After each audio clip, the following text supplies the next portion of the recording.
Welcome back to another episode of Up Next in Commerce. This is Stephanie Postles, your host of this lovely show.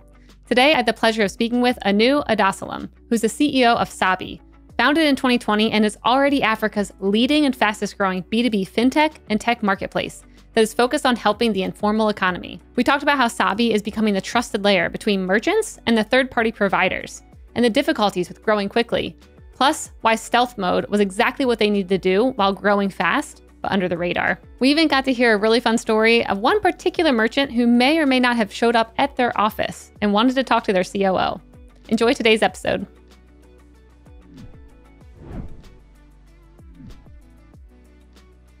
Hello and welcome back to Up Next in Commerce. I'm your host, Stephanie Postles, CEO at mission.org. Today on the show, we have Adasolum, who's the CEO at Sabi. Anu, welcome. Thank you. Thank you so much for having me. Yeah, I'm excited that you're closing out your day with us. I feel so touched. So I'd love to hear a little bit about Sabi. What is it and how did you come up with the idea? Okay, Sabi is a platform for traders in the informal space, which basically means the cash economy, I think is an easy way to think about it. We facilitate all sorts of supply to them, goods and services from third parties. And how I came up with it, that's actually a bit of a story. So I used to be COO for an energy company actually called RenSource. Mm-hmm. It's distributed energy, which basically means we generated power centrally and distributed it to several small SMEs, basically in these large open air markets. And as a result of that, we were keenly aware of the needs of these SMEs. And, these SMEs can be really small kiosks that sell to just a neighborhood, mm-hmm. or they can be pretty sizable traders. And as we built out in my former company, RenSource, quite a network. I think we were at 30 or 40K SMEs. And we were trying to figure out how to sell them other services, basically. But we wanted to do it in a standardized way. And we never really had time to get into it properly because building energy infrastructure at that scale is also quite challenging. Mm-hmm. And then COVID came. So we had all this downtime. All the markets were shut down because they're very people dense. And so we had all this downtime on our hands. And then we started working on what was then the value-added services play. But because everything was shut down, we could take it anywhere. And it grew into Sabi. And then I don't know if you're familiar with infrastructure investors. Nope.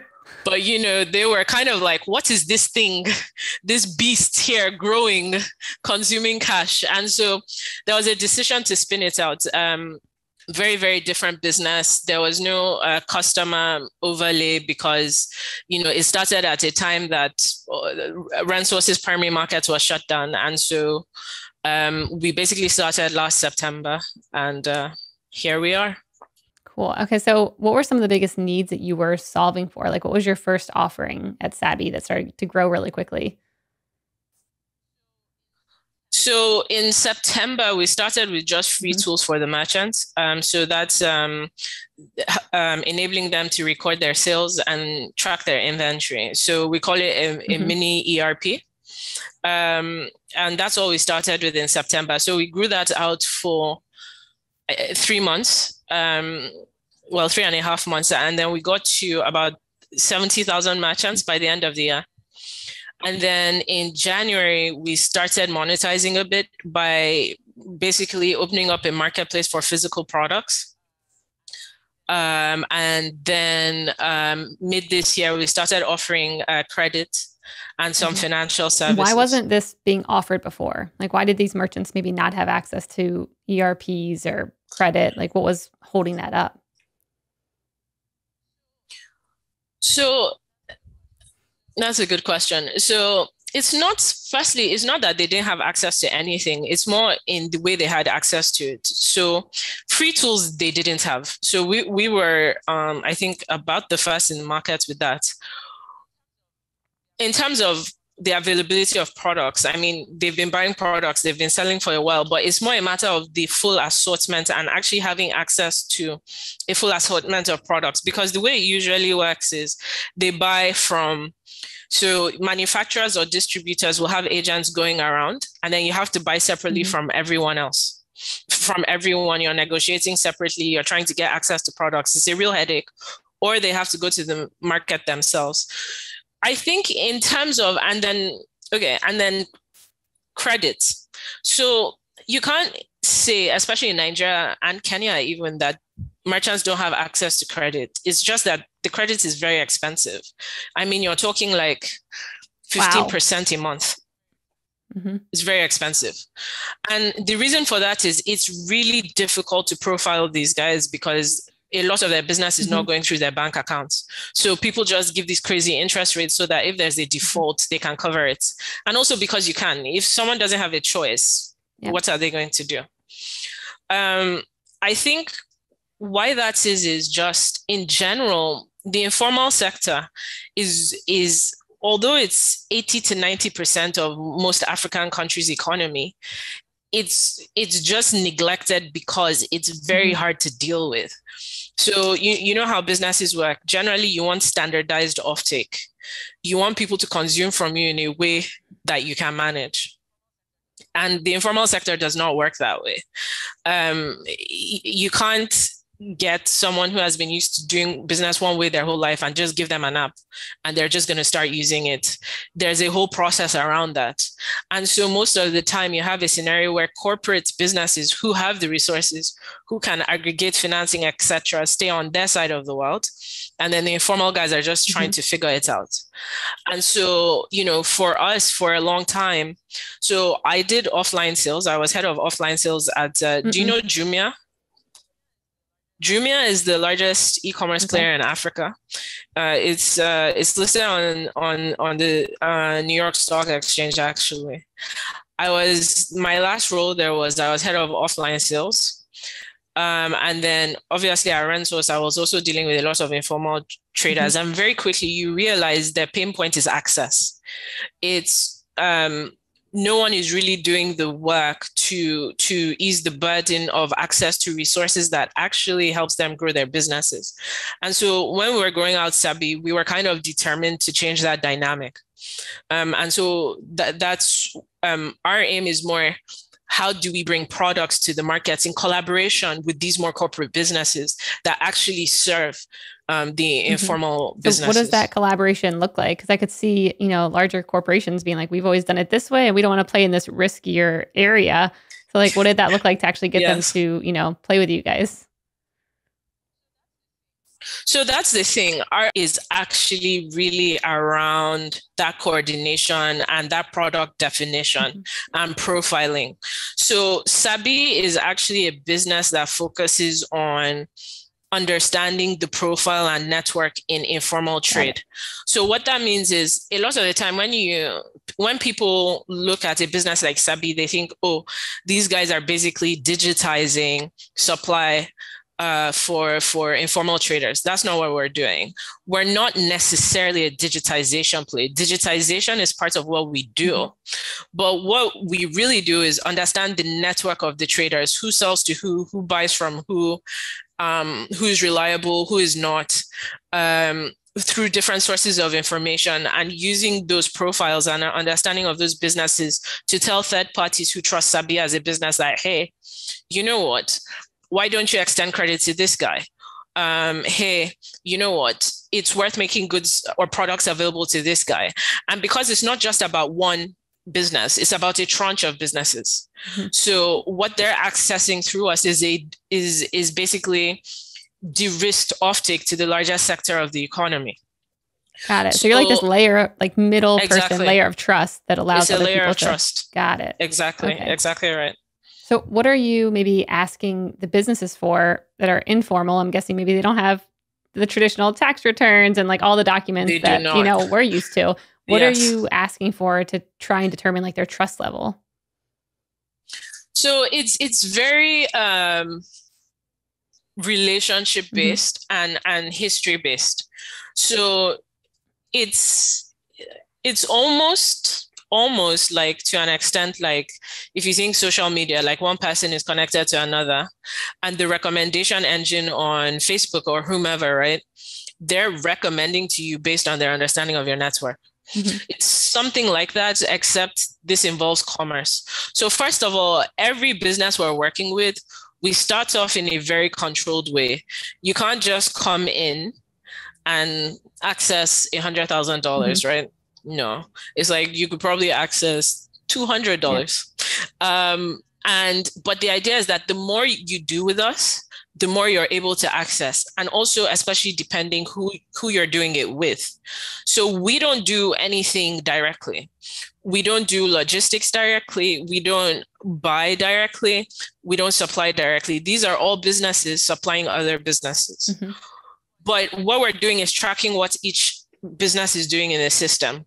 So first of all, we have the sales data, the inventory data that they track on our system. And then it's more, what are you buying through the system? So if you've bought consistently from us, you've received on time, very basic e-commerce profiling. So is this a reliable customer? Do they take what they order, et cetera, then we know you're already a reasonably reliable person. Mm-hmm. And then if you were referred, so there's a lot of referrals going on.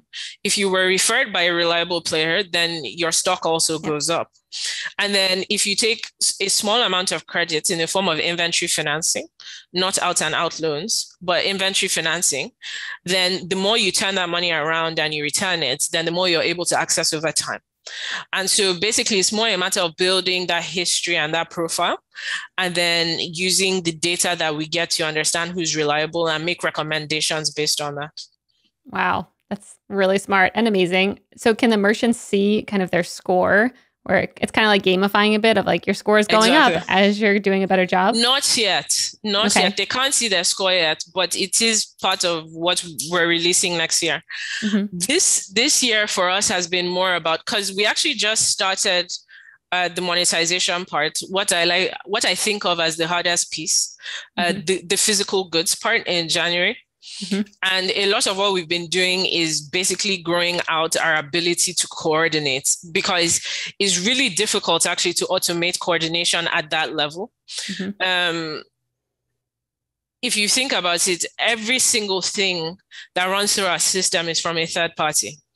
So aggregation is through a third party, supply is through a third party, logistics is through a third party, everything is through a third party. So making sure that you can coordinate all of that and it's received as though you supply directly is still a good customer experience is actually difficult. And so building that out has been our focus for the past year, and building that out, growing at the pace we've been growing, has been a real dance. And then we've layered on different parts.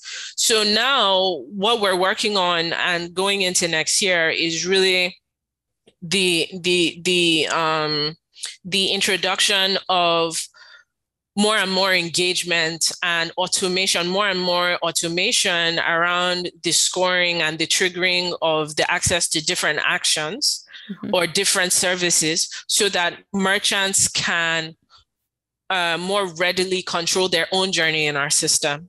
Mm-hmm. So in terms of things like our recommendation engine, the discovery of different products, those kind of things is what we're focused on for next year. Just to give you some perspective, because you're dealing with informal traders, you have to have many different channels. It's not as though you can just give them an app or a call center. Some merchants are comfortable with WhatsApp. Some merchants are comfortable with a call center. Some want an app. Larger merchants need a more supplier center style product. And so making sure all those channels have a consistently good experience, making sure all those channels are targeted correctly, and that merchants have not quite a customized experience, but a more personalized experience is what we've been doing over the last year. Wow. It sounds difficult figuring out all those channels and how to optimize it correctly for each different merchant. I mean, when you're talking about moving to the monetization piece, what part are you monetizing? Like, I know I think over like $1 billion or more of sales has been going through the platform, which is amazing. Are you monetizing the sales, or are you now going to charge subscription pieces, or what are you thinking? So it's $1 billion of sales records, which is, we don't monetize our SaaS at all. Not SaaS, our software. So we don't have a SaaS model. It's not software as a service, it's just free software. So all the sales that run through in terms of records, etc., we don't monetize that. Okay. But then in terms of products that's ordered from other suppliers, through our system, we monetize that with a fee. So we crossed $100 million in $100 million in annualized GMV in about, it took us, I think, 9 months. And so we earn commission on that, those sales through our system. And then we also earn, we share income with the credit providers on our system. So we work with different fintech, microfinance banks and banks to provide credits to our users. And then we income share with them on the interest or the fees that are paid, depending on the nature of the product. Got it. That's awesome. So I read somewhere also that you were operating in stealth mode for a while, and I wanted to hear, why? I mean, a lot of people operate in stealth mode, but specifically for you, what was your motivation there? It was really about focus. We knew the need for the product and we knew how fast it would grow. But sometimes you know something, but you don't really know something. And so when we released it, it started growing really fast. And I think for us, a big issue was that customer experience piece. Are we building this out correctly? Is this something that can scale? And we really just wanted to focus on that. I think, of course, you're familiar with the startup world. Once you're out there, you're out there. Yeah. And even now, so for instance, we're going into the market for our Series A, and that in and of itself is a time-consuming process. So the second we were out there, people start messaging you, your LinkedIn, your email, your team. Yep. Everyone's getting job offers. Yes. So it was really just about staying focused while we built that foundation. And that's why we stayed in stealth mode for a while. Yeah. Got it. Have you received any kind of pushback from, industry experts or government, or any issues around that once you came out and told people what you were doing? Have you had any backlash from that? So we're very fortunate in that government is not really interested in us because we don't do anything that has a huge amount of compliance or regulation. So while a lot of credit flows through our system, we ourselves are not the providers of the credit, and we are not the takers of the risk either. So we're not subject to banking or credit regulations. And then on the physical goods piece, we're also not the supplier. We're basically coordinating a bunch of supply. So in that way, I think we're fortunate in the structure of our business model. But on the pushback, I think because of the nature of our business, a lot of people think they're our competition. So you have all these players that are basically digitized distributors who I think are worried about us, but we're really not the same thing. So in that sense, there's been a lot of focus on the team itself. And I think people are very interested in our team members. But always. Yeah, but in terms of the actual model, no, we've been fortunate on that one. Yeah. I could see government wanting to see your data, though, wouldn't they? Because this is probably one of the first platforms that's actually tracking income coming from the informal economy, where they're like, okay, we want to see what's actually happening now. So, I mean, yes, but, again, timing has been fortuitous in the sense that last year, or was it early this year, the tax for small businesses income was lifted. So if you earn less than a certain amount, you're not subject to tax.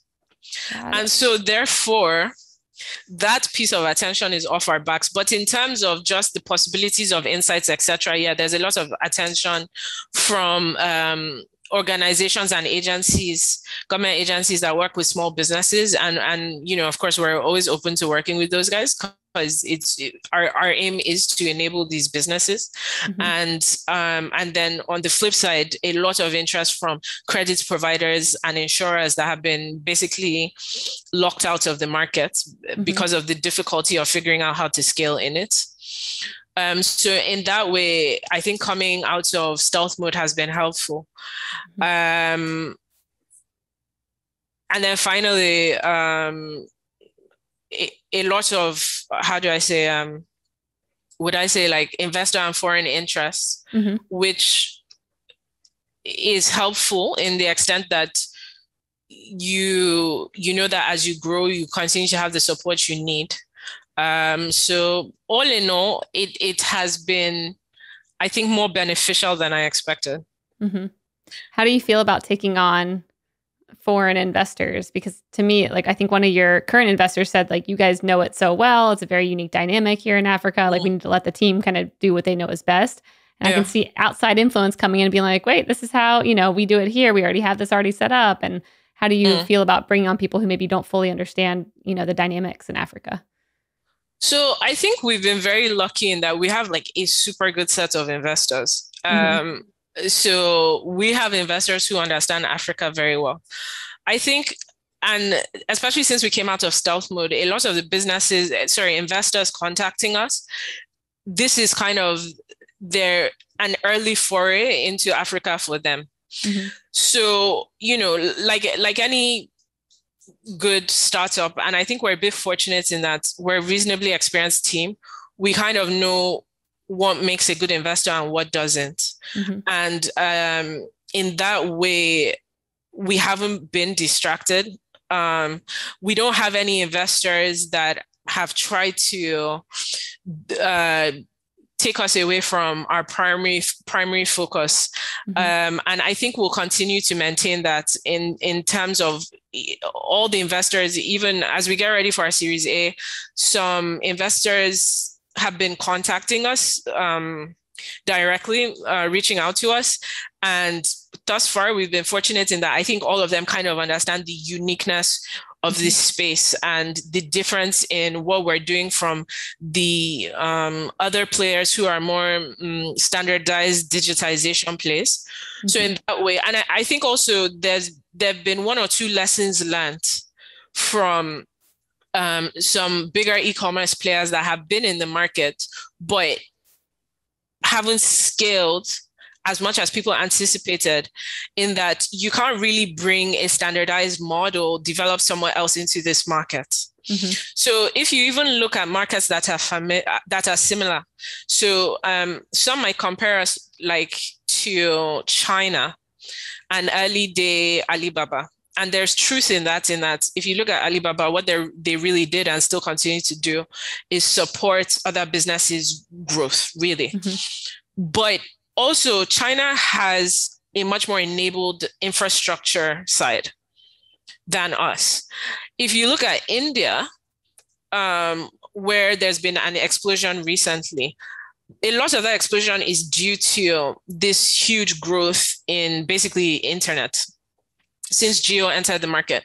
With us, there's growth in internet, there's growth in infra, but there's still this fractured value chain. And so if you try and come in with a standardized e-commerce play and say, hey, just do the offtake like this, you're going to have that kind of initial crazy burn that is very, very .com startup fueled, but not sustainable. And we've tried very carefully to always be unit economic positive. So I think our investors respect that. And they've given us space to kind of grow out in the way we think is best. That's great. The other thing I was reading is that, and you can tell me if this number is inaccurate, that of the informal economy, within like women make up a lot of that. I think 90% of women are within the informal economy. And maybe that's a little bit overinflated, but it made me think of how big of an impact you're having on their lives, being able to do business in a better way. What are some stories around that of you, going out and meeting these merchants? Like, what are some stories around? Sure. So, I mean, 90% is high, but yes, the vast majority of these businesses are women because, they're the ones you need a lot of flexibility in your life as a woman. Yes. Because of childcare and co. In terms of, something really interesting happened, I think it was last month. There's this lady, her name is Mama Betty. Okay. You call someone mama when they're elderly, so that's why she's called Mama Betty. And she got our head of commercial, our CCO's number from one of our agents, and then she just called, and then she's like, "Are you Cafe?" And he's like, "Yeah." And then she's like, "I'm outside your office. I want to meet you." And then he's like, "Who are you, ma?" Like, and then she's like, "I'm one of your suppliers. I sell on your platform and I want to know how you people are doing it. How are you doing it?" And so he went to meet her and she was so excited because, I think she's about 68 and she's a second generation wholesaler. And she's never sold so much, right? Because we have this huge we have 170,000 merchants. So basically, if you're pricing right, you're going to get a lot of traction. Mm-hmm. And so she just wanted to know, like, what are you people doing? Like, how does it work?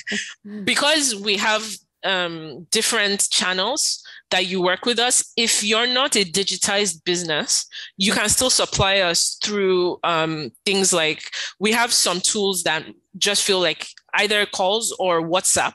Mm-hmm. So she's not familiar with like a standardized, computer or interface where, she has to put her stock. She's just like sending WhatsApps as far as she knows, like she sends to other businesses she deals with, but she's just seeing all these orders and she was super excited. So she wanted to meet, the person responsible, and she's been sending Cafe like all these prayers. Aww. So like, every Monday, she sends him these prayers. She's like, "My son, how are you? Are you doing well?"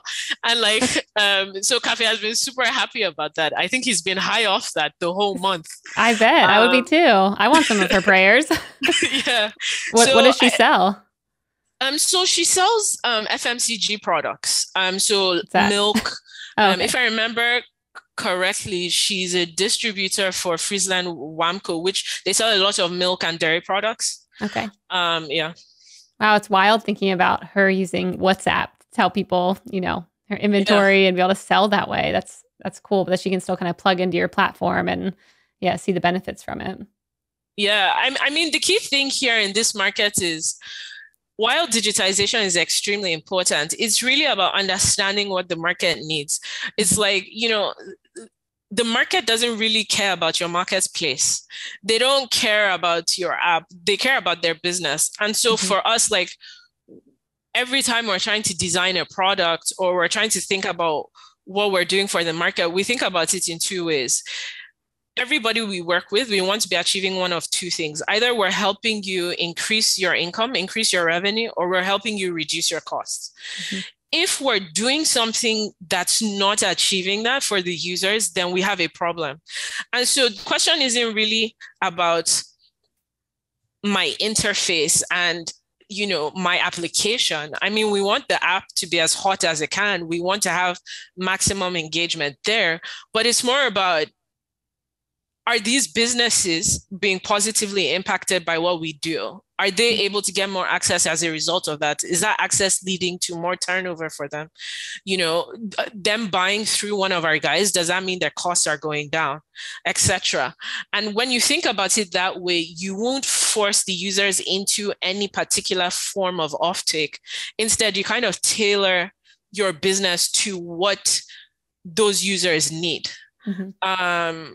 And we think that's the best way to look at it. Yes. Okay, cool. So when you were growing up, did you see opportunities everywhere? Because it seems like you've been kind of on a similar path, at least with Sabi and then the prior company, of like giving access, to people, whether it's energy, whether it's, e-commerce activity, whatever it is, you're giving access to people who don't have it. Did you see opportunities as you were growing up through life being like, oh, I could solve this. I could solve this? I would say yes, because I come from a family of, like, a business family. Like, my mom is a businesswoman. My dad is a businesswoman. And so I basically grew up in their businesses, right? Mhm. And kind of because of that, I was trying to run away from those businesses. So first of all, I wanted What to did be they an do? Why'd you want to artist. run away? It's just like, business, everything business. And I Uh-huh. was good at like drawing and painting. So I wanted to be an artist. And Okay. then I wouldn't say which parents, but one of them truncated that. So then I was like, okay, I was very interested in economics. So I was going to be an economics professor. Hmm. And I was actually going to do my master's in economic history. And then for some reason, I was on LSE's website and I saw this course called Management, Organizations and Governance. And I thought, oh, that sounds so cool. So I changed last minute. And then after that, so we had this project and a VC judged the school project. And so they invited me and my team to start up boot camp in Hmm. Copenhagen. And after that, I got sucked down the business hole to my dad's delight. I was gonna say your dad's So probably like, yeah, yay, he was pretty happy. just But what when I I told him, wanted. yeah, I wanted to be a professor, he was looking at me like, professor. So yeah, Interesting. That's I great. kind of reverted to the family norm. Yeah. Well, now you all can share the same kind of conversations over dinner. So Pretty probably much. makes it much easier. All right. So, what has been the hardest thing while growing Sabi, or where was there ever a moment where you're like, this might actually not work out? It's, I don't know, this sounds like a humble brag, but it's really not. The growth has been so difficult to deal with. Hmm. It's like,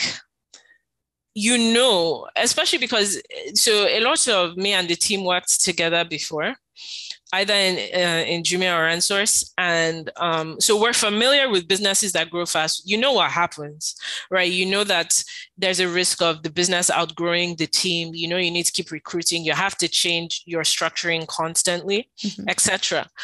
But I like actually experiencing it at this pace. So early in the year we were doing 100% month on month. It's actually extremely difficult because you're trying to keep your team skill sets up. Yeah. You're trying to keep people motivated.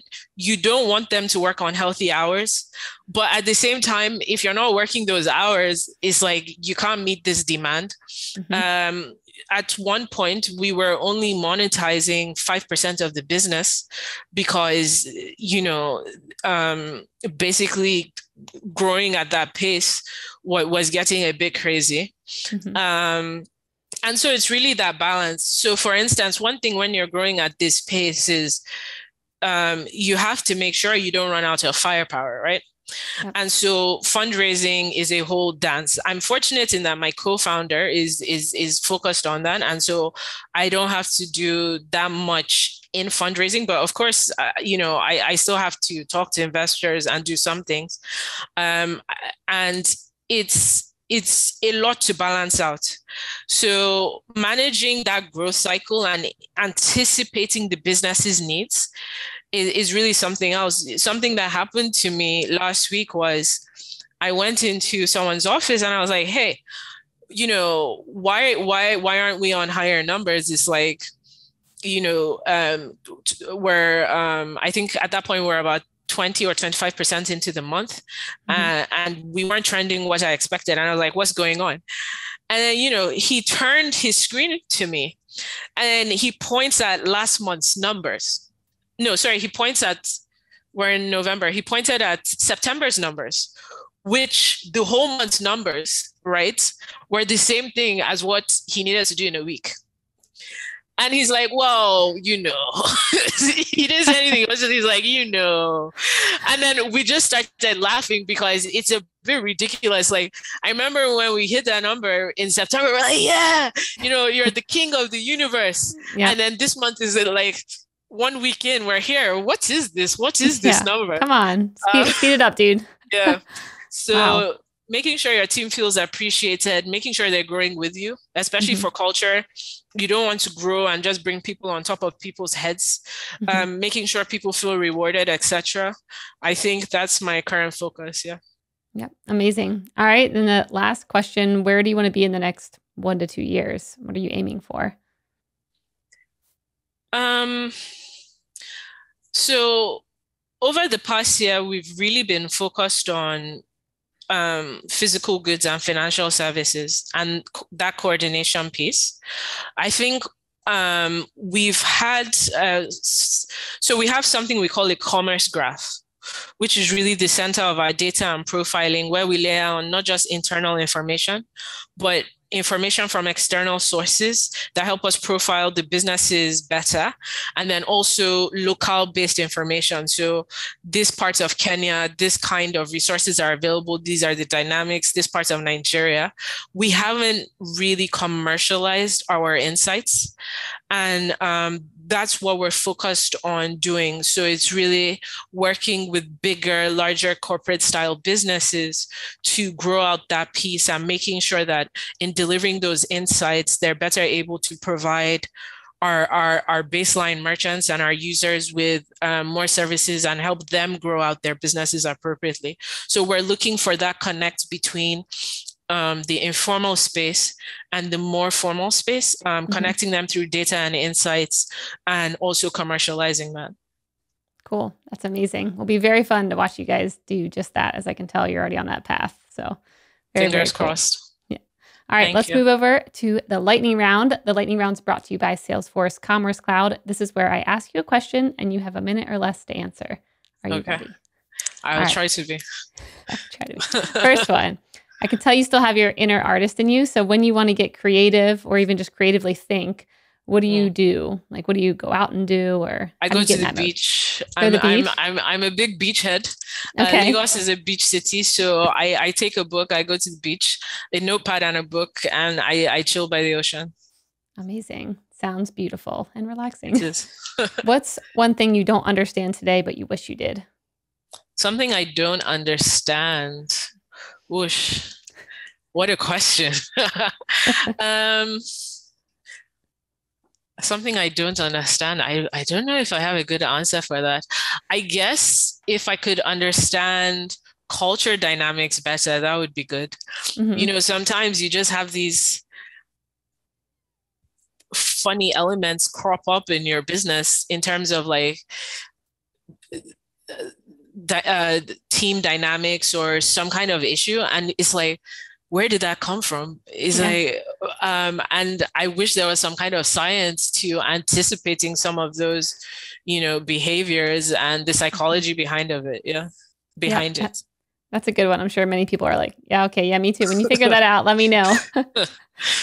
Tell me about a time when you made a powerful choice. A powerful choice.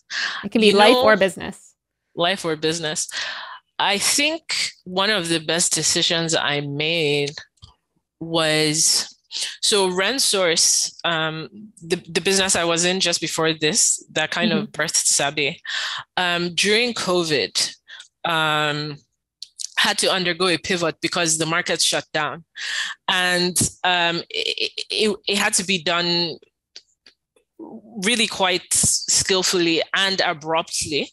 So they moved into commercial and industrial solar. And I'm very much a big distribution, large operations, coordination kind of skill set. So it was less obvious why I should stay in the business. But I think Demi, my co-founder, and I were like, okay, you know what? Let's at least make sure this pivot happens successfully. At that time, I had a lot of job offers. And it was also after the whole startup thing, I was thinking, maybe I should just take it easy. Play with my kids a bit more, hang out at home a bit more. But then, at RentSource, we had started this thing about access for informal businesses and, improving infrastructure and the lives of these business people. And I think I made a decision to continue to do that. And before it was clear, before Sabi really came to be. And I think I was fortunate to make that decision. And I'm really, that has panned out, I think, really well. Yeah. I'd say so. Yes. Well, Anu, thank you so much for coming on the show and sharing all about Sabi. Where can people find out more about that and you? So please go to sabi.am or Sabiam, so SABIAM _Africa on any of the social media platforms. In terms of me, my LinkedIn, There you go. I'm not very social, but if you're on sabi.am, you probably find out something about me. Amazing. Thanks so much. Thank you. Thank you so much for having me.